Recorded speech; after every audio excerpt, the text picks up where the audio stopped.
Yemen के बाद Iraq से भी सऊदी तेल तनसीबात पर अब हमले शुरू हो गए हैं। तो क्या जंग का दायरा दूसरे मुल्कों तक फैलने लगा है?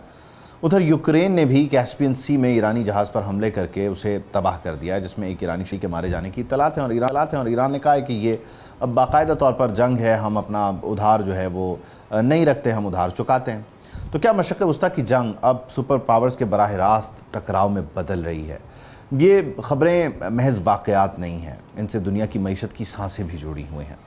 सऊदी अरब की वजारत दिफा ने यह दावा किया है कि इराक़ से 2 ड्रोन्स के ज़रिए रियाद और मशरक़ी ख़ित्ते की तेल तनसीबात को निशाना बनाने की कोशिश नाकाम बना दी गई। लेकिन ख़बरें हैं कि सऊदी शहर अबक़ीक़ में वाक़ दुनिया की सबसे बड़ी ऑयल प्रोसेसिंग प्लांट हमले से बड़ी आग भड़क उठी है। इसके मनाजिर भी हैं, नासा की सैटेलाइट इमेजरी मौजूद है। ये प्लांट दुनिया की रोज़ाना की जो ज़रूरत है उसका 5 से 7% तक तकरीबन हिस्सा प्रोसेस करता है और आलमी तेल की सप्लाई के लिए ये डेफिनेटली बहुत अहम है, इंपॉर्टेंट है। सऊदी अरब ने इराक़ में मौजूद ईरानी हिमायत याफ्ता ग्रोहों को इसका ज़िम्मेदार ठहराया, जबकि इराक़ी वज़ीर-ए-आज़म ने इसकी फ़ौरी तहक़ीक़ात का हुक्म दिया। अगर ये हमला इराक़ से हुआ है तो यमन के बाद अब इराक़ भी सऊदीया के लिए ख़तरा बन गया है, जबकि कशीदगी सिर्फ खलीज तक महदूद नहीं है। ज़ाहिर है यूक्रेन ने जो ईरानी जहाज़ों पर हमले किए, दोनों मुल्कों में तनाव बढ़ गया है। ईरान के कौमी सलामती कमीशन के चेयरमैन इब्राहिम अजीज़ ये कहते हैं कि ईरान पर हमला करना कभी सस्ता नहीं रहा है। अमेरिका और इसराइल ये बात अच्छी तरह जानते हैं और यूक्रेन को भी इसका जल्द अंदाज़ा हो जाएगा कि ईरान अपना उधार बाकी नहीं रखता, हिसाब चुकता करता है। यूक्रेन की तरफ से भी सख्त बयानात सामने आ रहे हैं और वो भी इस जंग में कूदने के लिए बज़ाहिर तैयार नज़र आता है। दूसरा, मशरक़ वस्ता की बात अगर की जाए तो अभी जंग बंदी है, मुज़ाकरात की बातें हैं। अमरीकी सदर ने भी तस्दीक की है कि ईरान के साथ मुज़ाकरात जारी हैं, लेकिन साथ धमकी भी दी है कि अगर बात ना बनी तो फौजी ऑपरेशन किया जाएगा हमेशा की तरह। जबकि ईरानी नायब वज़ीर ख़ारजा कासिम गरीबाबादी ने कहा है कि इस्लामाबाद और ओमान में अमरीकी तजावीज़ को ईरान ने यकसर मुस्तरद कर दिया है। और इस सब के बीच इसराइली वज़ीर-ए-आज़म बेंजामिन नेतन्याहू अमरीका पहुँचे हैं, जहाँ उनकी ट्रंप से मुलाकात में अहम फैसलों का इम्कान है। सदर ट्रंप पहले ही कह चुके हैं कि इसराइल का वजूद अमरीका की वजह से कायम है और उन्होंने ये बाकायदा तौर पर कोई आप ये कह लीजिए कि कोई ताल्लुकात की जो गर्मी है उसको बयान करने के लिए नहीं कहा, बल्कि इसराइल को अपना एहसान जताया है कि हम किस तरह से इसराइल को प्रोटेक्ट कर रहे हैं। यही नहीं, जब ट्रंप से इसराइल की तुर्की को F-35 देने की मुखालफत के हवाले से भी सवाल हुआ तो उनका कहना था कि तुर्की अमेरिका का बेहतरीन इत्तेहादी है और मुझे कोई नहीं बताएगा कि मुझे किस इत्तेहादी के साथ कैसे ताल्लुकात रखने हैं, क्या बेचना है, क्या ख़रीदना है। इस तमाम तर जंगी माहौल के दरमियान अच्छी खबर यह है कि आलमी मंडी में खाम तेल की कीमतों में 11% से ज़ायद कमी हुई है। खैर, उसका आपने देखा है कि पाकिस्तान में भी आपको नतीजा मिला, पूरे 1 रुपये पेट्रोल को जो है हुकूमत ने आपके लिए कम कर दिया है। जंगबंदी से मार्केट ने सुख का सांस लिया है, लेकिन आपको याद रखना होगा कि ये एक छोटा सा पैच है कि जहाँ पर जंगबंदी होती है फिर दोबारा कोई खिलाफ वर्जी होती है और दोनों फन की प्रॉक्सीज़ और दीगर मामलात दोबारा से एक्टिव हो जाते हैं और हम फिर वहीं स्क्वायर वन पे जा चुके होते हैं जहाँ हम पहले दिन थे, या यूँ कह लीजिए कि 28 फरवरी को थे। इस वक्त एग्जैक्टली क्या हो रहा है, ये जो मशरक़ वस्ता में मुख्तलिफ़ क़ुव्वतें लड़ाई में कूद रही हैं और क्या यूक्रेन भी इस वक्त इस सारी सूरत हाल में लड़ाई में आने के लिए तैयार है, और अगर आएगा तो क्या ये मामलात यूरोप तक फैल जाएंगे, मज़ीद मुश्किलात पैदा होंगी, इस सब को डिस्कस करने जा रहे हैं। खालिद चिश्ती साहब मुझे ज्वाइन करें, air commander retired Khalid Chishti साहब, thank you for joining us, बहुत शुक्रिया आपके वक्त का। एहतशाम उल हक साहब भी हमारे साथ मौजूद हैं। एहतशाम साहब बहुत शुक्रिया, थैंक यू फॉर जॉइनिंग अस। चिश्ती साहब, बुनियादी तौर पर जाहिर है अमरीका ईरान के फ्रंट पर तो मामलात रुक गए, लेकिन जो हम पहले दिन से बात करते आए हैं कि यहाँ पर बहुत सारी चिंगारियाँ हैं और अगर उन्होंने आग पकड़ी तो मामला ट्रिकी हो जाएगा, मुश्किल हो जाएगा फर्दर। ये जो सऊदीया को इस वक्त चैलेंज का सामना है, ज़ाहिर है होसी भी थे, फिर अब इराक़ के फ्रंट से भी अगर कहा जाए कि अबकीक़ को, आरामको की रिफाइनरी को अटैक किया गया है, तो ये एग्जैक्टली आइंदा आने वाले दिनों में फ्रंट चेंज हो जाएगा लेकिन लड़ाई जारी रहेगी, हम ये कह लें तो बेहतर होगा? जी, बहुत शुक्रिया उबैद साहब, शाम साहब, आपने इनवाइट किया। बुनियादी तौर पर देखिए, मैं तो इसके अंदर एक एलिमेंट ऑफ कॉन्स्पिरेसी देख रहा हूँ, क्योंकि जितनी ज़्यादा पीसफुल इस तरफ एफर्ट हो रही है, वो एक ही मुल्क है जिसको ये बिल्कुल सूट नहीं करता और वो है इजराइल, और वो वज़ीर-ए-आज़म है नेतन्याहू। देखिए, ईरान को क्या ज़रूरत पड़ी है कि इराक़ से हमला करवाए? ईरान अगर करना चाहता है तो वो उसका जोग्राफिकली निस्बतन क्लोज़ है और ज़्यादा इफेक्टिवली कर सकता है, एक्सपीरियंस है, बजाय इराक़ से स्ट्राइक करवाने के। तो ये मुझे कोई वो एलिमेंट लग रहा है कि कॉन्स्पिरेसी वाला, कि शायद इंगेज करना मकसद है सऊदी अरब को किसी तरीके से, क्योंकि जब सऊदी अरब आ जाएगा तो फिर बाकी मुल्क को शायद ऑब्लिगेटरी आना पड़ेगा। आई थिंक ये डाइवर्सिफाई करने के जो प्लान है, ये डेफिनेटली मुझे ईरान की नहीं लगती कि इराक़ को इंगेज किया जाए और उसको जंग में धकेला जाए, क्योंकि वहाँ पे इजरायली फुटप्रिंट बहुत स्ट्रांग है इराक़ के अंदर जी। तो ये मुझे वो एलिमेंट वो बड़ा ज़्यादा प्ले करता हुआ लग रहा है उबैद साहब।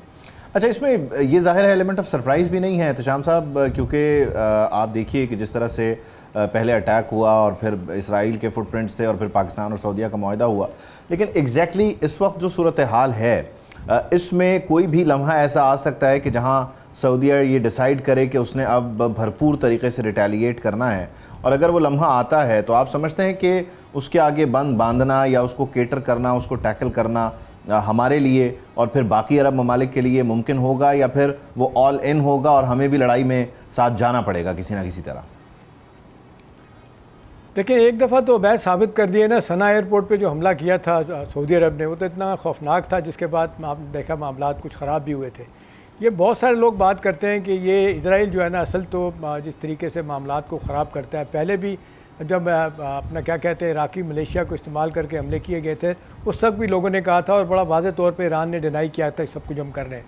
देखिए, दो चीज़ें बड़ी इंपॉर्टेंट हो रही हैं, मैं ये आपको बताना चाहूँगा वैद कि एक तो आप ये देख रहे हैं कि सूरत हाल कितनी तेज़ी के साथ अब ये बिगड़ भी सकती है और बेहतर भी हो सकती है। एक तरफ प्रेसिडेंट ट्रंप कहते हैं कि जी हम बहुत करीब हैं, हम बहुत सारी बातों पे हमारा एग्रीमेंट हो गया, ना हुआ तो हम ये कर देंगे, वो कर देंगे। अभी जो लेटेस्ट मेरी इत्तला है सफारती ज़राए से जो मुझे आज पता चला, वो ये है कि पाकिस्तान को ईरान ने बड़ा वाज़ेह तौर पे बात बताई है कि जी देखें, हम कोशिश कर रहे हैं और आपसे भी चाहते हैं कि मिड टर्म इलेक्शन अमेरिका में जो होने जा रहा है, इससे पहले पहले कोई मामला ठीक हो जाएं। हम वापस जाना चाहते हैं MOUs के ऊपर, अगरचे हमने भी उसको कहा था जी हम भी रद्दी की टोकरी में फेंकते हैं, और डिसऑन प्रेसिडेंट ट्रंप ने भी कर दिया था। उनका ख्याल है वैद ईरानियों का कि मिड टर्म इलेक्शन अगर वो हार जाएगा प्रेसिडेंट ट्रंप, तो उसकी कोई लाइबिलिटी नहीं होगी, उसके बाद तो बहुत ही लिथल हो जाएगा और फिर खौफनाक वो हमले करेगा। इससे वो कहते हैं हम बचना चाहते हैं। दूसरी बात यह है कि ये जो साथ साथ हम ये देख रहे हैं कि जो एक प्रैक्टिकल इजराइल को और अमेरिका को जिसको कहते हैं असला डिप्लीट कर रहा है। लेटेस्ट आप देख लें, ये जो ईरान अपना बरतानिया के एक डिफेंस थिंक टैंक ने लिखा है, वो तो यही कह रहे हैं कि जी ये बिल्कुल सच बात है कि इस वक्त अमेरिकन को एक मुसीबत बनी हुई है। वो कहते हैं 500 टमाक मिसाइल जो है ना वो इस्तेमाल कर चुके हैं, अगले 5 साल के लिए 5 साल में ये 500 टमाक मिसाइल बन सकेंगे।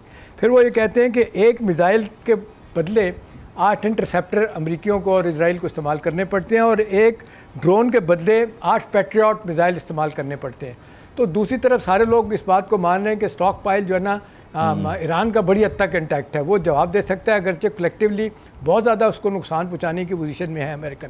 अब आखिरी बात यह है जो मेरा ख्याल है जो देखने वाली बात है कि ये जो अब कलेक्टिव सिक्योरिटी अरेंजमेंट GCC ममालिक का हो रहा है, मुझे उबैद इसमें उम्मीद की किरण नज़र आ रही है। अभी देखें, जॉर्डन भी बीच में आ गया, कुवैत के फॉरेन मिनिस्टर आज इस्लामाबाद पहुंच रहे हैं, वो एग्रीमेंट 2023 वाला वो रिवाइव होने जा रहा है। कतर, मोहसिन नकवी साहब कतर बैठे हुए हैं, वो कह रहे हैं कि जी हम भी इसमें आना चाहते हैं। तो ये मुझे लगता है कि सब बावजूद इस बात के कि अमरीकियों को छोड़ना भी नहीं चाहते, लेकिन वो कहते हैं एक सेपरेट कलेक्टिव अरेंजमेंट हम भी और शायद ये एक विन-विन भी है कि अगर गल्फ से अमेरिका अपने जो असासे हैं उनको वापस लेके जाता है, इसराइल की तरफ ले जाता है, लिमिट कर देता है, और यहाँ पर पाकिस्तान का इन्फ्लुएंस बढ़ जाता है, तो शायद ये ईरान भी ज़ाहिर है ईरान के लिए एक्सेप्टेबल होगा, ईरान की ख्वाहिश और फरमाइश भी यही है।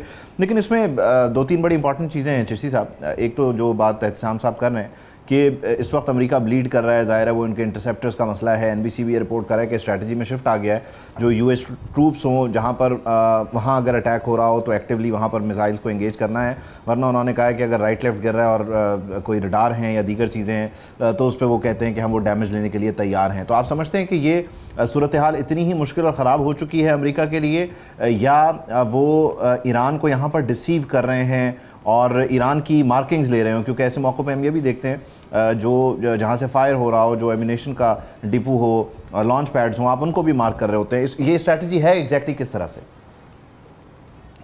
वैसे देखिए, जब ये जंग हुई थी तो ऑफेंस ज़ाहिर है अमेरिका ने किया था शुरू, बैक बाय इजराइल।